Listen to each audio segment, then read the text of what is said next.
السلام علیکم ورحمۃ اللہ وبرکاتہ۔ سورۃ الانعام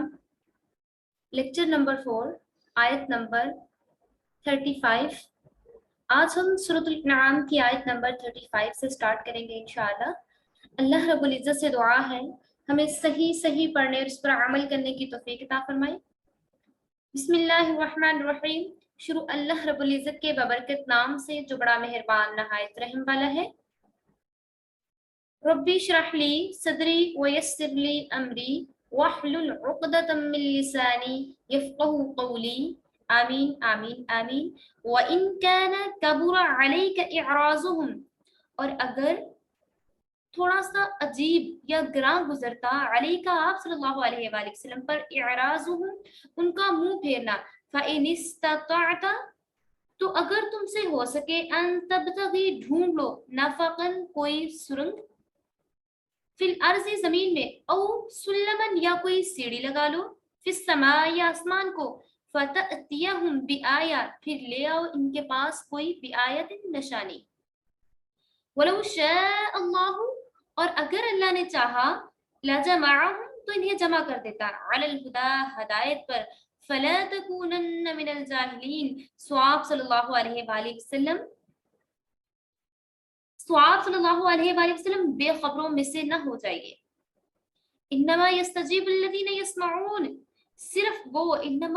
وہ یستجیب الذین مانتے ہیں یا جو قبول کرتے ہیں، وہی لوگ قبول کرتے ہیں جو سنتے ہیں، یسمعون جو سنتے ہیں، والموتى اور جو مردے ہیں، یبعثهم اللہ ثم الیہ ترجعون اور مردوں کو اللہ تعالیٰ زندہ کر کے اٹھا دیں گے، پھر سب کے سب اللہ رب العزت کی طرف الیہ یرجعون لوٹائے جائیں گے، پھر تمام کے تمام لوگوں کو اللہ رب العزت کی طرف جمع کیا جائے گا۔ وَقَالُوا لَوْلَا نُزِّلَ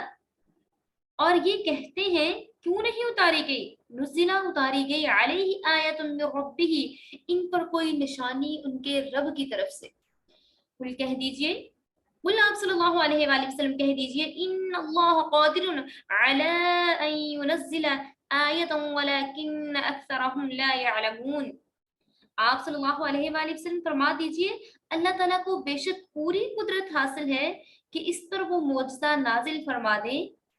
اکثرهم لا يعلمون اور ان میں سے اکثر نہیں جانتے۔ اب یہاں پہ کفار کے وہ جو جھٹلایا کرتے تھے رسول اللہ صلی اللہ علیہ وآلہ وسلم کی باتوں کو اور منہ مانگے معجزات دکھانے کی باتیں کیا کرتے تھے، ان کے بارے میں ڈیٹیل سے بات کی جا رہی ہے۔ کفار مکہ کا دستور ہوا کرتا تھا کہ نبی کریم صلی اللہ علیہ وآلہ وسلم کی خدمت میں آ کر اکثر ایسی باتیں کیا کرتے اور ایسے فرمائشی معجزات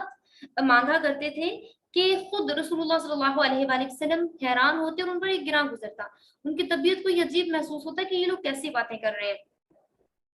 چنانچہ ایک مرتبہ کیا ہوا کہ چند کفار جو قریش تھے حاضر ہو کر انہوں نے کسی خاص معجزہ کے ظاہر ہونے کی فرمائش کی، یا تو یہ کہا کہ مکہ کی زمین پہلے سے وسیع ہو جائے، یا کوہ صفا جو ہے وہ سونے کا ہو جائے، یا مکہ میں جو باغات اور نہریں ان کی کمی ہے یہ زیادہ سے زیادہ جاری ہو جائے، باغات بھی کثرت سے ہو جائے، نہریں بھی کثرت سے ہو جائیں۔ غرض انہوں نے اس طرح کی درخواستیں کی کہ جو رسول اللہ صلی اللہ علیہ وآلہ وسلم کی طبیعت پہ گراں گزری، اور چونکہ یہ عادت الہی جاری ہے کہ کسی کی خواہش پر معجزات ظاہر نہیں فرمائے جاتے، اس لیے اللہ تعالیٰ نے کفار کی خواہش کے موافق کوئی فرمائشی معجزہ اپنے رسول اللہ صلی اللہ علیہ وآلہ وسلم کے ہاتھ پر ظاہر نہ فرمایا، اور کافروں کی وہ جماعت منہ مانگا معجزہ دیکھ کر مسلمان نہ ہوئی۔ رسول اللہ صلی اللہ علیہ وآلہ وسلم کو ان کے مسلمان ہونے کی کمال کی رغبت تھی کہ وہ لوگ مسلمان ہو جائیں، لیکن جب وہ مسلمان نہ ہوئے تو آپ صلی اللہ علیہ وآلہ وسلم کو رنج ہوا، دکھ ہوا، آپ کے دل نے چاہا کہ ان کے اگر فرمائشی معجزات واقع ہو جائیں تو شاید یہ لوگ ایمان لے آئیں۔ رسول اللہ صلی اللہ علیہ وآلہ وسلم کے دل میں یہ بات آئی کہ یہ لوگ میرے سے فرمائشی معجزات کہتے ہیں، لیکن رسول اللہ صلی اللہ علیہ وآلہ وسلم بھی چاہتے تھے کہ زیادہ سے زیادہ لوگ جو ہیں وہ اللہ کے دین کی طرف آ جائیں، اللہ کو الہ ماننا شروع کر دیں، ایک اللہ ماننا شروع کر دیں۔ اس لیے دل میں سوچا رسول اللہ صلی اللہ علیہ وآلہ وسلم نے کہ اگر ان کے فرمائشی معجزات پورے ہو جائیں تو شاید یہ لوگ ایمان لے آئیں، مگر جب اللہ تعالیٰ کی حکمت ایسے فرمائشی معجزات دکھلانے کے لیے اللہ تعالیٰ نے کہا نہیں ایسا نہیں ہوگا، دیکھیے کہ اگر مشیت الہی کے خلاف کسی کو یہ طاقت کہاں حاصل ہے کہ وہ زمین یا آسمان میں سے سرنگ یا سیڑھی لگا کر ایسے فرمائشی معجزات نکال کر دکھا دے. اس لیے حق تعالیٰ نے حضور صلی اللہ علیہ وآلہ وسلم کو تسلی کے لیے بتایا کہ یوں اللہ تعالیٰ اس چیز پر قادر ہے کہ معجزات دکھا دے.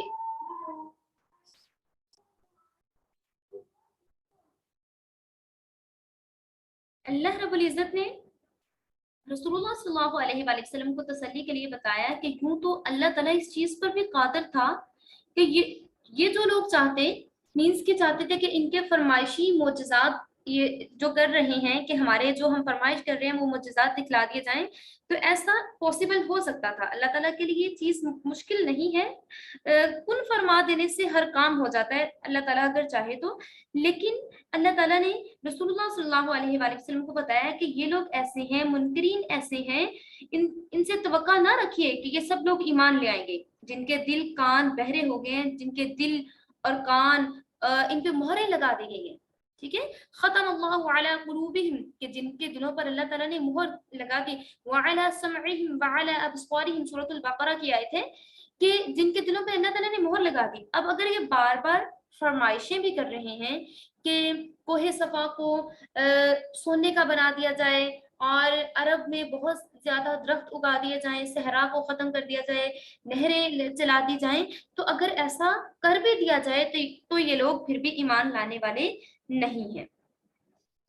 پھر کفار یہ بھی کہتے تھے کہ ہمارے کہنے کے مطابق اللہ تعالیٰ کی طرف سے کوئی معجزہ کیوں نہیں نازل کیا جاتا, کیوں ایسی کوئی نشانی ظاہر نہیں کی گئی جس سے ہمیں محسوس ہو کہ آپ واقعہ ہی اللہ تعالیٰ کے پیغمبر ہیں اور کسی قسم کا ہمیں شک و شبہ نہ رہے. اس کے جواب میں اللہ تعالیٰ نے رسول اللہ صلی اللہ علیہ وآلہ وسلم کو تلقین کی کہ آپ ان سے کہہ دیں کہ اللہ تعالیٰ ہر طرح کی نشانیاں, ہر قسم کے معجزات ظاہر کر سکتا ہے, مگر آپ کو نازل نہ کرنے کی حکمت کا علم نہیں, تم اللہ تعالیٰ کی مصلحت کو نہیں سمجھتے اور فرمائشی معجزہ کے انجام سے بے خبر ہو. یعنی فرمائشی نشان اور معجزہ کا انجام یہ ہے کہ اگر اس کو دیکھ کر بھی ایمان نہ لائے اور پیغمبر کی تصدیق نہ کی پھر سب کے سب ہلاک کر دیے جائیں گے, ورنہ اللہ تعالیٰ تو ہر چیز پر قادر ہے. اس طرح کی نشانیاں اور معجزات ظاہر کر سکتا ہے جو طالب حق کے لیے ہدایت کے لیے وہ نشانات بہت کافی ہیں جو آپ صلی اللہ علیہ وآلہ وسلم سے ظاہر ہو چکے ہیں. بہت سارے معجزات جیسے کہ چاند اس کا سورج کا واپس مڑ جانا, ٹھیک ہے, اور چاند کا 2 ٹکڑے ہو جانا, بہت سارے معجزات رسول اللہ صلی اللہ علیہ وآلہ وسلم سے ہوئے تھے جو رسول اللہ صلی اللہ علیہ وآلہ وسلم نے اللہ تعالیٰ کے حکم سے معجزات لوگوں کو دکھلائے. تو یہاں پہ یہ بات کی جا رہی ہے کہ جیسے یہودی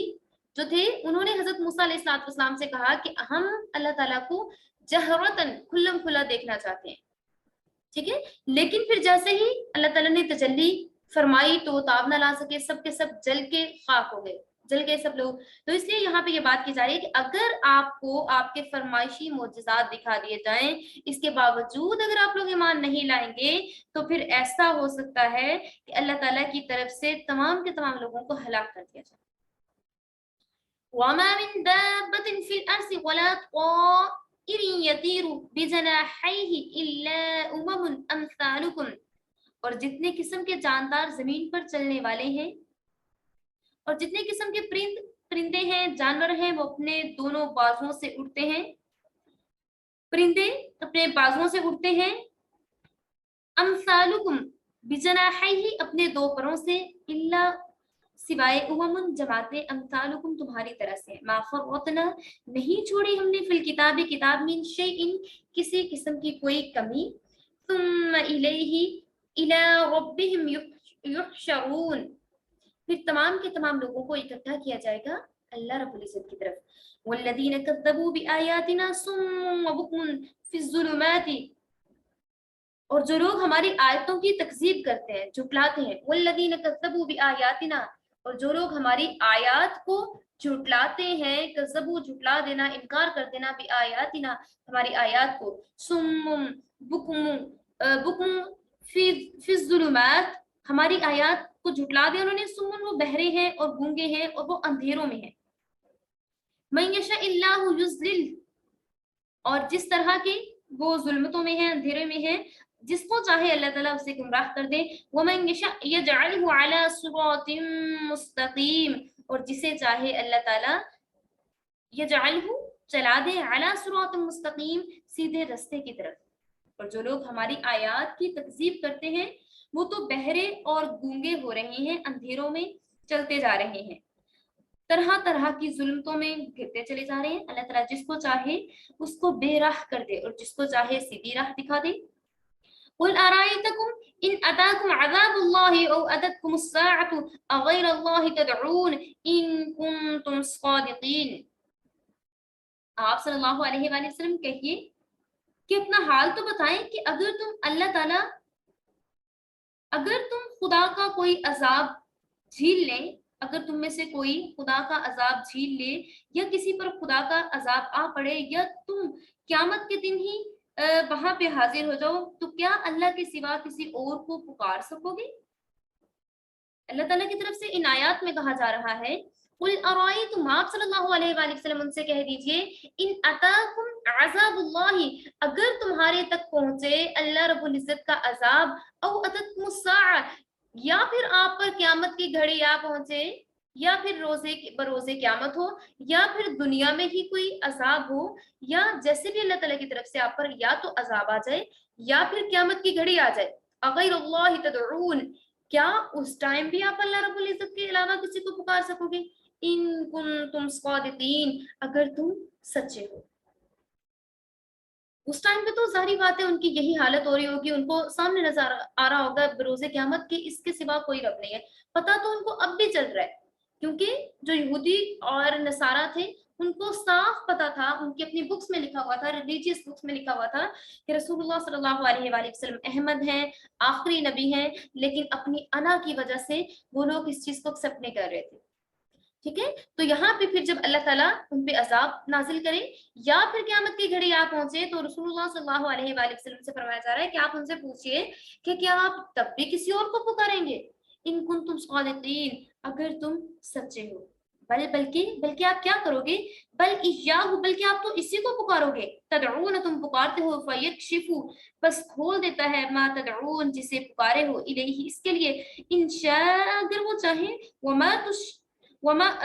انشاء، اگر وہ چاہے، وتنسون، اور تم بھول جاتے ہو، ما تشرکون، کہ جسے تم شریک ٹھہرا رہے ہو۔ اگر تم سچے ہو بلکہ خاص اسی کو پکارنے لگو، پھر جس کے لیے تم پکارو، اگر وہ چاہے تو اس کو ہٹا بھی دے، جن جن کو تم شریک ٹھہراتے ہو ان سب کو بھول بال جاؤ۔ جب روز قیامت ہوگا، اتتکم الساعہ، ساعہ قیامت کی گھڑی جب ہوگی، تو انسان کے علاوہ جانوروں کا بھی حساب ہوگا، جانوروں کا بھی حساب ہوگا، اور ہر ایک کا حساب لیا جائے گا، اور سب سے اس کا حساب لیا جائے گا، کیونکہ ہم نے یہاں پہ ڈسکس کیا کہ منکرین دوبارہ زندہ ہو کر قیامت میں جمع ہوں گے، اور میدان حشر میں، کیونکہ پہلے ہم نے آیات میں ڈسکس کیا تھا کہ میدان حشر میں تمام لوگ جمع ہوں گے، اور قیامت کا حشر تو ایسا عام ہوگا کہ انسان تو انسان، جانور، چرند پرند، سب کو عدل و انصاف دیا جائے گا اللہ تعالیٰ کی طرف سے۔ اور اس طریقہ یہاں پہ بھی کہا جا رہا ہے، حضرت ابو ہریرہ رضی اللہ تعالیٰ عنہ سے مروی ہے کہ قیامت کے دن جانور، مویشی، تمام مخلوق اٹھائی جائے گی اور اللہ تعالیٰ ان کے درمیان انصاف کرے گا، یہاں تک کہ سینگوں والے جانور نے بغیر سینگوں والے جانور کو اگر مارا ہوگا، اگر سینگوں والی بکری نے بغیر سینگوں والے بکری کو مارا ہوگا تو اس کا بدلہ بھی دلوا دیا جائے گا۔ پھر اس کے بعد تمام جانور جو ہیں وہ خاک ہو جائیں گے۔ جب جانوروں کو خاک ہونے کا حکم ملے گا تو کفار بھی اس ٹائم پہ کہیں گے یا لیتنی کنت ترابا، کاش ہم بھی مٹی ہو جاتے۔ جنہوں نے گناہ کیے ہوں گے، جنہوں نے اپنی ساری زندگی گناہ میں گزار دی، اللہ رب العزت کی طرف نہیں پلٹے، اللہ تعالیٰ کی طرف نہیں آئے، تو وہ اور کفار یہی تمنا کریں گے یا لیتنی کنت ترابا، اے کاش ہم لوگ بھی مٹی ہو جاتے۔ بڑی دعائیں کریں گے، بڑے گڑ گڑائیں گے کہ کاش ہم سے اتنا عذاب نہیں جھیلا جاتا، جیسے جانوروں کو مٹی کیا جا رہا ہے، کاش ہمیں بھی مٹی کر دیا جاتا۔ تو یہاں پہ حقوق العباد کی بھی بات ہو رہی ہے کہ اگر کوئی کسی کے ساتھ برا سلوک کرتا ہے، کسی کے ساتھ اگر کسی نے ناانصافی کی، تو اللہ تعالیٰ بروز قیامت ہر ایک کو اس کا حق دلوائیں گے، اس کا حق دلائیں گے، جیسے کسی نے اس کے ساتھ ناانصافی کی ہوگی، جیسے کہ اب یہاں پہ بات کی جا رہی ہے حضرت ابو ہریرہ رضی اللہ تعالیٰ عنہ سے مروی حدیث کے مطابق کہ بغیر سینگوں والی کو بکری کو بھی انصاف دلایا جائے گا. وَلَقَدْ أَرْسَلْنَا اور البتہ ہم نے بھیجے إِلَىٰ أُمَمٍ ہم نے کیا بھیجے؟ رسول بھیجے. وَلَقَدْ أَرْسَلْنَا اور البتہ ہم نے رسول بھیجے إِلَىٰ أُمَمٍ امت کی طرف من قبل کا آپ سے پہلے ہم نے بہت سے رسولوں کو بھیجا. فَأَخَذْنَاهُمْ بس ہم نے انہیں پکڑا. امتوں ہم نے بہت سی امتوں میں بہت سے رسولوں کو بھیجا. فَأَخَذْنَاهُمْ بس ہم نے انہیں پکڑا بِالْبَأْسَاءِ سختی میں وَالضَّرَّاءِ اور تکلیف میں لَعَلَّهُمْ تاکہ وہ يَتَضَرَّعُونَ گڑ گڑائیں. اور ہم نے امتوں کی طرف بھی جو کہ آپ صلی اللہ علیہ وآلہ وسلم سے پہلے ہو چکی ہیں پیغمبر بھیجے تھے. سو ہم ان کی تنگ دستی اور بیماری سے ہم نے ان کو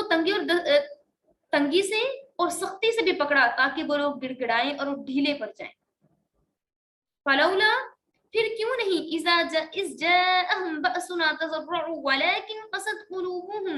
وزين لهم الشيطان ما كانوا يعملون سو جب ان کو ہماری سزا آ پہنچی تو وہ ڈھیلے کیوں نہیں پڑے؟ ان کے قلوب سخت ہو گئے. ولكن قست قلوبهم اور ان کے دل سخت ہو گئے. قست مضبوط ہو گئے، سخت ہو گئے. ایسے دل ہو گئے جن پر کوئی حق بات اثر نہیں کرتی. وزینہ آراستہ کر دیا، مزین کر دیا، سجا دیا. لہم الشیطان شیطان نے ان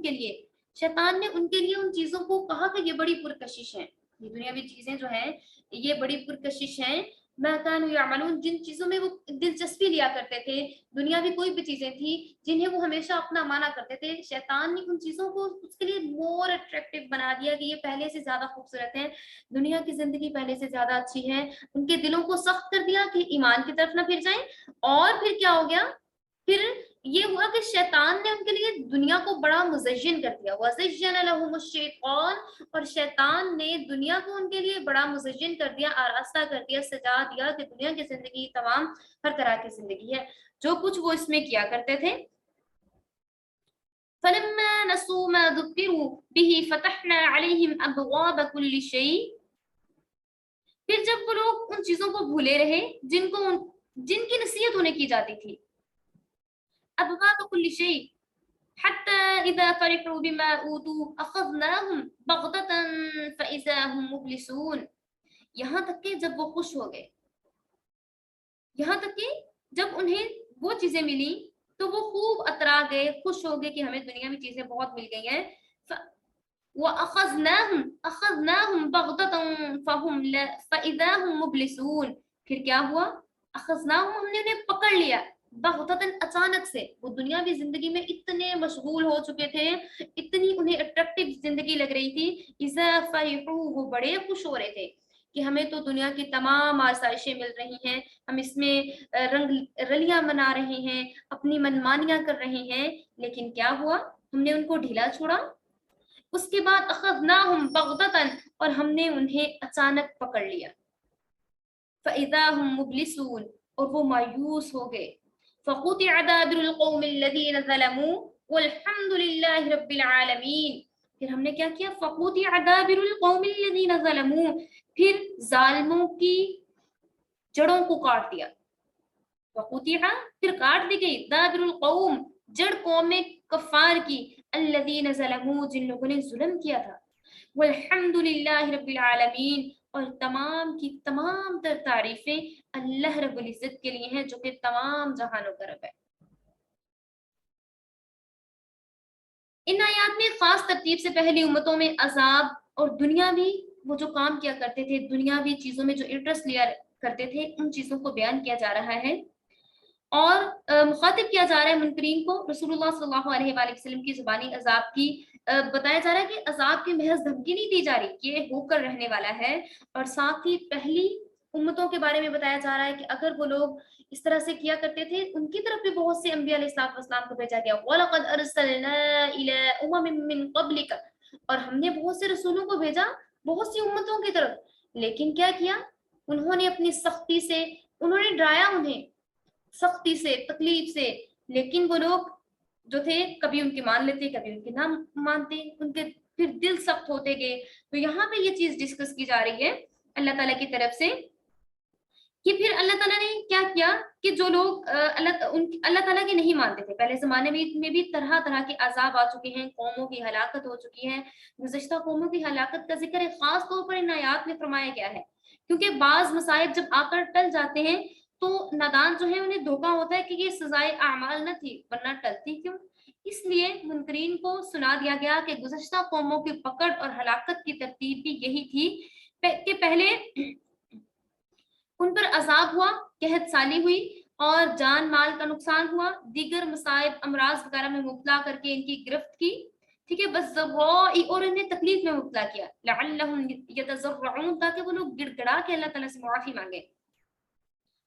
اور اللہ تعالیٰ کی طرف رجوع کریں اور انبیاء کی تصدیق کریں اور انبیاء علیہ الصلوۃ والسلام کی نصیحت پر چلیں, اللہ رب العزت کے احکامات کو مانیں, سرکشی اور طغیانی کو چھوڑ کر اعمال صالحہ کی طرف چلیں. مگر جب ان لوگوں نے ہلاک ہونے والی قوموں کی طرف سے بھی انہوں نے عبرت نہ پکڑی تو پھر ان کے ساتھ کیا ہوا؟ انہوں نے اللہ تعالیٰ کی آزمائش اور پکڑ سے فائدہ نہ اٹھایا, اپنے عقائد اور اعمال کی اصلاح نہ کی اور مصائب میں مبتلا ہو کر بھی اللہ تعالیٰ کی طرف رجوع نہ کیا اور انبیاء علیہ الصلوۃ والسلام کی ہدایتوں کو ٹکرا دیا, تمام نصیحت کو پسے پشت ڈال دیا. پھر اللہ تعالیٰ نے دوسرے طریقے سے ان کی آزمائش کی, اور پہلے جب ان پہ سختی کی گئی, مصیبت بھیجی گئی اور ان پہ طرح طرح کے عذاب بھیجے گئے, کبھی ان کے مال میں کمی ہو جاتی, کبھی ان پہ کوئی مصیبت آ جاتی, کبھی ان کی جانوں کو خطرہ ہوتا, لیکن ان لوگوں کے دل سخت ہو گئے تھے اور وہ لوگ اس چیز کو نہیں مان رہے تھے. ان کو لگ رہا تھا کہ شاید یہ ہمارے ساتھ ویسے ہی ہو رہا ہے, یہ اللہ تعالیٰ کی کوئی آزمائش نہیں ہے. پھر اللہ تعالیٰ نے کیا کیا, پھر اللہ تعالیٰ نے ان کے لیے زینا لہم الشیطان, پھر ان کے لیے آزمائش اس طرح سے کی گئی کہ ان پر وسعت اور عیش کے دروازے کھول دیے گئے. دولت, حکومت, طاقت, اولاد, مال, دولت, سب کچھ کثرت سے ان کو دے دیا. اب یہ چیزیں اگر موجود ہوتی ہیں, دولت کثرت سے موجود ہے, مال ہے, اولاد ہے, انسان بازار کہہ رہا ہے کہ میں بڑی خوشگوار زندگی گزار رہا ہوں, لیکن وہ اللہ تعالیٰ سے دور ہے, تو سوچنے کی بات ہے اگر وہ اللہ تعالیٰ سے دور ہے تو یہ بھی اللہ تعالیٰ کی طرف سے ایک آزمائش ہے کہ وہ ان چیزوں کا شکر نہیں ادا کر رہا. پھر اللہ تعالیٰ نے کس طریقے سے انہیں آزمائش میں مبتلا کیا کہ انہیں دولت بھی دی, حکومت بھی دی, جاہ و جلال بھی دیا, طاقت بھی دی اور ہر چیز کثرت میں ان کو دے دیا. جب نعمتوں کی شکر گزاری, انعام اور احسان سے متاثر ہونے کی بجائے وہ لوگ عیش و عشرت میں پڑ گئے, غافل اور مست ہو گئے. اللہ تعالیٰ اپنے بندوں کو دے کے بھی آزماتا ہے اور لے کے بھی آزماتا ہے. پہلے اللہ تعالیٰ نے لیا, اور یہی چیز ہمیں اپنی لائف میں امپلیمنٹ کرنی ہے کہ اللہ تعالیٰ جب ہمارے پاس کچھ نہیں ہے تب بھی اللہ تعالیٰ کا شکر ادا کرنا ہے. جب اللہ تعالیٰ نواز دیتا ہے پھر اپنے ہاتھوں کو, مٹھی کو جب اس میں آ جائے اس کو بند نہیں کرنا, اس کو کھولنا ہے. ایک حدیث کا مفہوم ہے, دینے والا ہاتھ بہتر ہے لینے والے ہاتھ سے, اوپر والا ہاتھ بہتر ہوتا ہے. اوپر والا ہاتھ وہ ہے جو کہ نواز رہا ہے, جو کہ دے رہا ہے. دینے کی صفت جو ہے وہ اللہ رب العزت کی صفت ہے, ٹھیک ہے, جو دے رہا ہے وہ بہتر ہے لینے والے سے. اس لیے ہمیشہ اپنے ہاتھ کو پھیلاتے ہوئے سوچا کریں کہ یہ ہاتھ میں نے صرف اللہ رب العزت کے آگے پھیلانا ہے. جب آپ آفٹر ایوری نماز دعا کریں گی, اے اللہ میرے ان ہاتھوں کو ہمیشہ اپنے آگے اٹھنے والا بنائیے گا, غیر اللہ کے سامنے کبھی نہ ہاتھوں کو اٹھنے والا نہ بنائیے گا, دیکھیے گا کہ اللہ تعالیٰ آپ کو کس طریقے سے نوازتا ہے. اور ہمیشہ یہ دعا کیا کریں کہ اللہ مجھے دینے والا بنائیے گا. پھر آپ کو خوشی ہوگی, آپ کو یہ نہیں ہوگا کہ آپ کا مال کم ہو رہا ہے, بلکہ آپ کو خوشی ہوگی کہ لوگوں کی دعائیں آپ کو مل رہی ہیں, جس بھی طریقے سے مل رہی ہیں, چاہے وہ کوئی بھی آپ طریقہ اختیار کر رہے ہیں. اگر دینے سے لوگ خوش ہو رہے ہیں, ٹھیک ہے, وہ گفٹس ہیں, وہ پرائزز ہیں, کچھ بھی ہے, تو اس سے بھی اللہ تعالیٰ بے حد خوش ہوتا ہے, کیونکہ آپ کسی کو خوش کر رہے ہوتے ہیں. دینے والی ذات جو ہے وہ اللہ رب العزت کی ہے. اس لیے پھر کیا یہاں میں کیا کہا جا رہا ہے کہ عیش و عشرت میں پڑ کے اپنی زندگی کو نہیں خراب کرنا. تو ان لوگوں نے بھی کیا کیا تھا کہ بجائے اللہ تعالیٰ کی نعمتوں کا شکر ادا کرتے, انعام اور احسان سے متاثر ہونے کی بجائے وہ لوگ عیش و عشرت میں پڑ گئے, غافل اور مست ہو گئے اور گناہوں میں خوب ڈوب گئے. پھر جب وہ گناہوں میں ڈوب گئے, ان کی عقل پہ پردہ پڑ گیا, اپنے آپ پہ وہ اترانے لگے کہ یہ سارا کچھ ہماری محنت سے ملا ہوا ہے, جتنا مال ہے, جتنی اولاد ہے, جتنی دولت ہے, جتنی عیش و عشرت ہے, یہ ساری ہماری محنت کا نتیجہ ہے, ہم نے محنت کی ہے. جب وہ اس چیز پر مغرور ہونے لگے کہ یہ سارا کچھ ہماری محنت کی وجہ سے ہے, تو اللہ تعالیٰ نے اچانک سے ان کی پکڑ کی اور تمام عیش و آرام ان کا خاک میں مل گیا، دولت، حکومت، ہر چیز کا نشہ وہ ختم ہو گیا، اور ان ظالموں کی جڑ بالکل کاٹ دی گئی، اور کوئی ان کا نام لیوا نہ رہا۔ عالم ہستی میں ان کی شان و شوکت، نمود اور دولت جو تھی وہ ان کے کوئی بھی اثار نہ رہے۔ ان آیات میں انسانوں کو، مسلمانوں کو بھی الرٹ کیا جا رہا ہے کہ دنیا میں کسی شخص یا جماعت پر عیش و عشرت کی فراوانی دیکھ کر دھوکہ نہ کھائیں۔ یہی لوگ ہیں جو کہ کامیاب زندگی کے مالک ہیں اور یہی صحیح راستے پہ ہیں۔ بلکہ بعض اوقات یہ بھی ہوتا ہے کہ انسان گناہوں کی وجہ سے اور نافرمانیوں کی وجہ سے اس پہ سخت عذاب ہوتا ہے، اور اس وجہ سے اللہ تعالیٰ اس کو دینا شروع کر دیتے ہیں، اس کی پکڑ جو ہے اس کو تھوڑی ڈھیل دے دی جاتی ہے، پھر اللہ تعالیٰ کی طرف سے اس کو اچانک پکڑا جاتا ہے۔ حضرت عتبہ بن عامر رضی اللہ تعالیٰ عنہ سے روایت ہے کہ نبی کریم صلی اللہ علیہ وآلہ وسلم نے فرمایا، جب تم کسی شخص کو دیکھو کہ اس کے گناہوں کے باوجود دنیاوی زندگی وہ بڑے عیش و آرام سے گزار رہا ہے، یعنی باوجود گناہوں اور نافرمانیوں کے اور گناہوں پر ڈٹے رہنے کے باوجود نعمت اور دولت اس پر برس رہی ہے، تو یقین کر لیں کہ اللہ تعالیٰ کی، خدا کی طرف سے ڈھیل کا وقت ہو رہا ہے۔ پھر اللہ تعالیٰ نے، پھر رسول اللہ صلی اللہ علیہ وآلہ وسلم نے یہی آیت پڑھی، فَلَمَّا نَسُوا مَا ذُكِّرُوا بِهِ فَتَحْنَا عَلَيْهِمْ أَبْوَابَ كُلِّ شَيْءٍ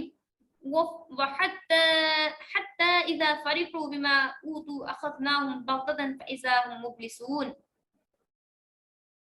یہاں پھر آخر میں فرمایا جا رہا ہے وَالْحَمْدُ لِلَّهِ رَبِّ الْعَالَمِينَ۔ مفسرین نے کہا ہے کہ مجرموں اور ظالموں پر جب کوئی عذاب اور مصیبت آئے تو ان کی ہلاکت ہو تو پورے عالم کے لیے یہ ایک نعمت ہوتی ہے جس پر لوگوں کو اللہ تعالیٰ کا شکر ادا کرنا چاہیے، اور ظالموں کے استحصال کو بھی اس کی ربیت کے لیے، کیونکہ یہ اللہ تعالیٰ کی طرف سے ایک رحمت عظیم ہے، اس لیے آخر میں الحمدللہ رب العالمین کہہ کے اللہ تعالیٰ کا شکر بجا لانا مومنین کی ہیبٹ ہوتی ہے۔ اللہ رب العزت سے دعا ہے کہ جو ہمیں نعمتیں دینی اور دنیاوی آپ نے عطا کی ہیں ان پر حقیقی شکر گزاری کی توفیق عطا فرمائے، اور جو ہم سے کوئی کوتاہی ہو چکی اس کو اپنی رحمت سے اللہ رب العزت سے دعا کرتے ہیں کہ درگزر فرمائے اور اس پر ہماری پکڑ نہ فرمائے۔ اور اے اللہ، اگر ہم سے بھولا ہوا کوئی سبق بھول چکا ہے تو ہمیں توفیق عطا کیجیے کہ قرآن و سنت کی طرف ہم لوگ رجوع کر لیں اور ہمیں عمل کرنے والا بنائیے گا، اور ہمارا خاتمہ ہمیشہ ایمان پر فرمائیے گا۔ وآخر الدعوانا ان الحمد للہ رب العالمین وما علینا الا البلاغ المبین۔